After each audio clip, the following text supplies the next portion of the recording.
Hello, folks. This is your host Pankaj Kumar, and today we are going to talk about Figma for beginners and why Figma is kind of the industry standard.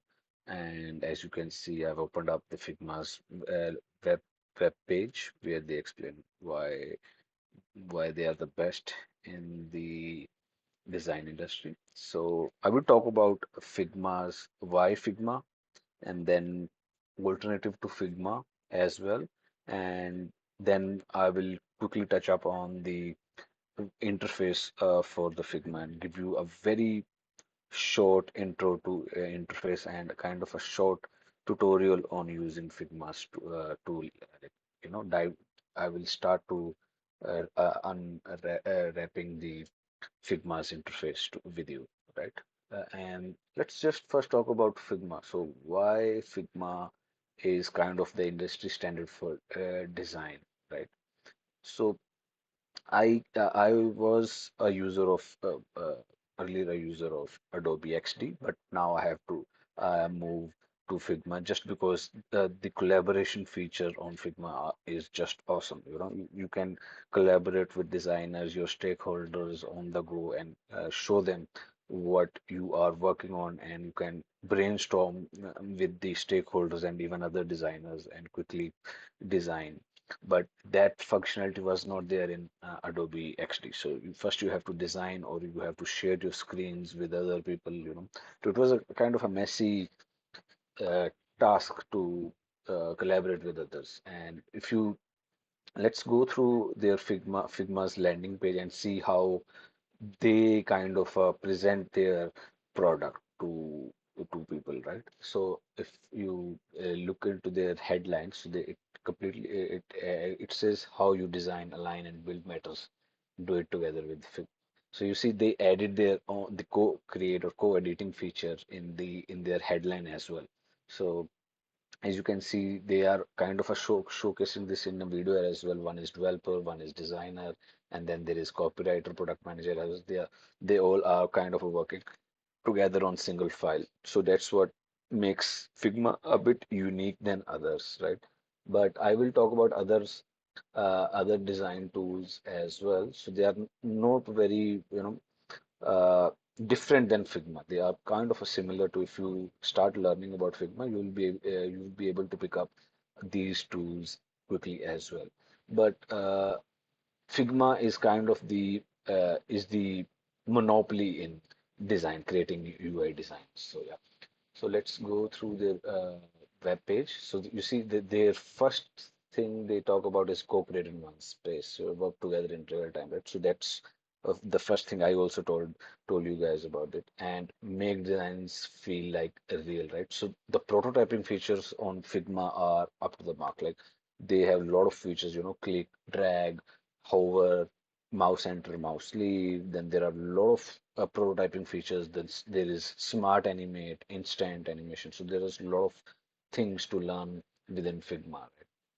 And then there is dev mode, so which is a new addition to this mode right now. And I really love the dev mode. And in my company, the devs also love this mode as well. They kind of use this dev mode very often. Now, I started working with design systems recently and I love it. Like I started designing my own system to, share it with my team, the other designers as well. And they are also kind of loving it because I share the components with them and they quickly drag and drop those components and use it in their own flow. So it's an amazing feature Figma has, creating components, sharing that components in a library, and you can share it with other designers and even developers if they want to, prototype, or if they want to do their own thing. So yeah, this is all. And they have a FigJam, a separate product. It's kind of a brainstorming workspace or a whiteboard. You can call it a whiteboard. So they have their own separate product other than Figma design, and then there is FigJam, right? So FigJam is completely for whiteboarding or brainstorming ideation phases. So so they have their own that other thing, and this is completely free. That the Figma is completely free up to, I guess, three projects. And inside those projects, you can have multiple files, design files, but it will get quickly hang up. So you'll have to eventually you'll have to, if you kind of thinking of pursuing design field, you'll have to purchase a professional plan, and it's worth an investment. It's almost eight 900 per month. It's not too big of an investment, but it will be worth it. So without I'll let me talk about alternatives to Figma as well. One that is Artboard Studio. Let me quickly go to Artboard Studio as well. It is kind of similar to Figma. I've used it not very frequently, but I kind of used it, and it's not primarily for UI design, or UX design, but it's similar to that. It's they on their own website also they say it is a graphic and motion design tool powered by automation feature, and they have their own extensive library for advertisement designs, for GIFs and other templates as well, static templates as well. If I scroll down to other sections of this page, so they kind of show you how you can speed up with one of it. So you have a static image and you want to convert it to a video, to a GIF, right? So you can quickly do that inside this particular tool. Whereas Figma lacks this functionality. I think this is a plus one for Artboard Studio, and I really love that in this Artboard Studio, right? So, and they haven't like it doesn't hang actually. It's almost kind of, you can say, it's pretty much amazing tool, and it's also in the web browser only. You don't have to install any app. You can use this artboard in Artboard Studio in the uh, web browser only, right? And then there is content creation schemes. They also provide design system functionality as well, co-editing as well, but it's not up to the mark as it is in Figma. So, and people don't actually use Artboard for this particular the UI design. They focus more on marketing. So, Artboard actually focuses more on the marketing teams, not on the design teams, whereas Figma completely focus on marketing teams. Sorry, the design teams, whereas Artboard is kind of a mix of it because they are not that uh, evolved right now. So they're kind of focusing on the marketing teams. But that's it. And then there is another alternative, and that is only for Mac users, and it was available way before Figma. So the name is Sketch. If you know, Sketch is where design happens. It's just a Mac application. You can create, team up, and everything you can do it with. But the only thing is that you can, just use it on Mac. This is the one drawback I feel, and then there is co-creating feature does lose out, right? Because you cannot, let's say, uh, if your coworker is using a Windows system, they cannot use Sketch app.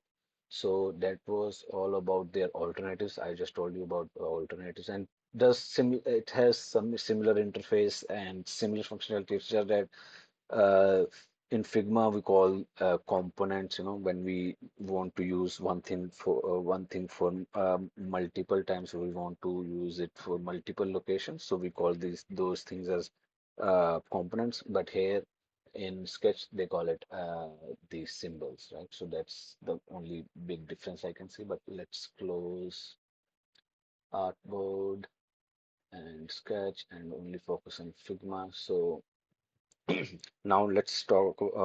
Let me give you a quick walkthrough of the interface. I already have the Figma app open. It has an app and a web. It is supported on web browser as well. So I prefer to use the app. That's why I've already installed it. It's very easy to install the app. You just have to go to the download section of it, and you can download it, right? So it's not very difficult to download. And let's talk about the Figma's homepage. So this is how this is my homepage looks this way. You won't have too many files around it because I've been trying and testing out different files and doing the design stuff as well. So that's why this looks this homepage of Figma looks like this, but don't be scared with this. These are all just different files which I've been working on, which I've worked on, right? And let's create actually a new file. So if you go ahead and see that you can, on the left hand side, it's the navigation for your projects and for your teams, stuff like that, right? You can see that these are different teams I've been working on. So I have a lot of freelance work and in my own company work as well. So you can see inside teams, then we have projects. Inside projects, we have Figma design files, right? So that's how the hierarchy of filing goes. First, you have the your own account, then you have teams. Inside teams, you have projects. Inside projects, you have files, right? And inside files, you have pages. Let me quickly, give you a walkthrough as well. Let's see if I can create a new team. Instead of just creating a new team, I will just quickly go and, okay, let's try this one, the blissful hand. I didn't actually have, used it much. So, okay, if you go ahead and click on this team, and you can see you have this on over on the right hand side. You have a plus project button. You can add a new project, or you can work on the default project which Figma provides automatically. That is team project. I would like to create a new project and name that project as Figma walkthrough.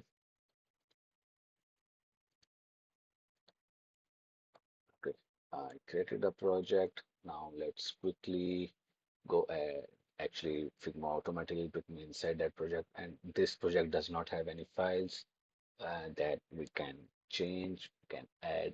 You see, then there is a design file, and then one is a fig jam board or a whiteboard for ideation.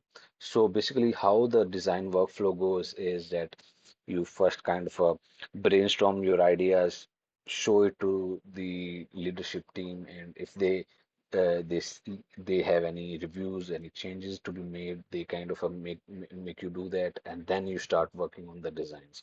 But every designer has their own workflow. I prefer to go first, have a talk to leadership and understand what they actually want, then come up and write it down on the whiteboard, kind of a mix and match things, then try to find some uh, inspiration, or find some inspiration from the dribble Behance or even the real life product, which are not in my industry as well as on other industries, right? So uh, we will talk about it later, but let's just first create a new design file. You can see that the name here shows up over here as an un, untitled file. So we can change that. Let's name this through file, right? And inside files, I told you that there is a pages as well. If you go ahead on the left hand side of it, you can see layers and assets. Then there is pages. I can see that there is only one page right now. Let's try to add another page, and then let's give the page to name as page two and see the.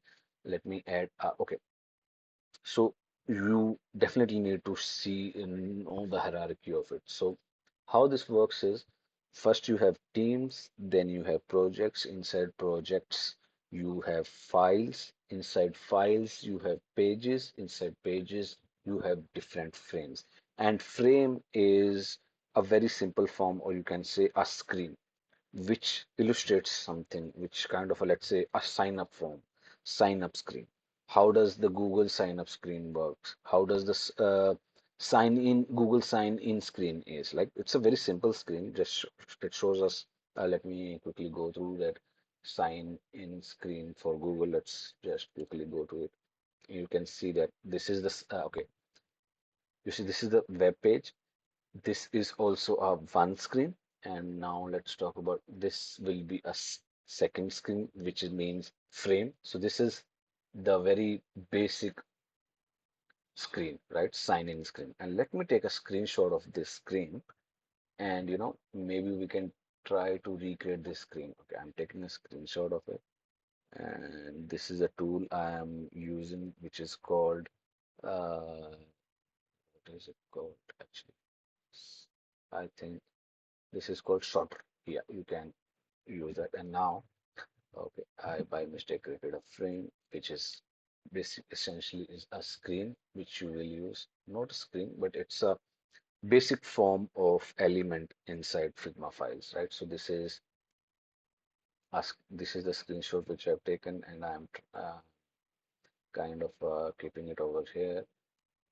Let's keep it aside for now, but let me give you a quick overview of the things. Okay, when I click on, so there are tools on the top and top of this. You can see this is the move tool, right? Or scale. There is a scale tool, and over there you can see there is a shortcut to move tool, which is V, and I use shortcuts very often.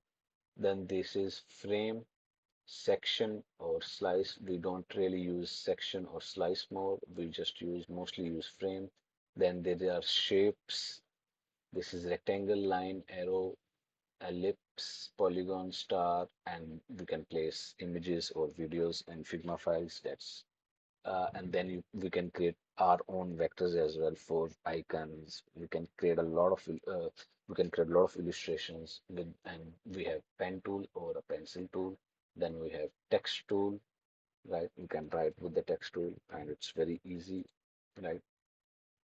And man, this does look very simple, right? There are only, I'm assuming, only 4 to 5 tools I can see. One is shape, one is pen tool, then the other is text tool, then there is frame tool, right?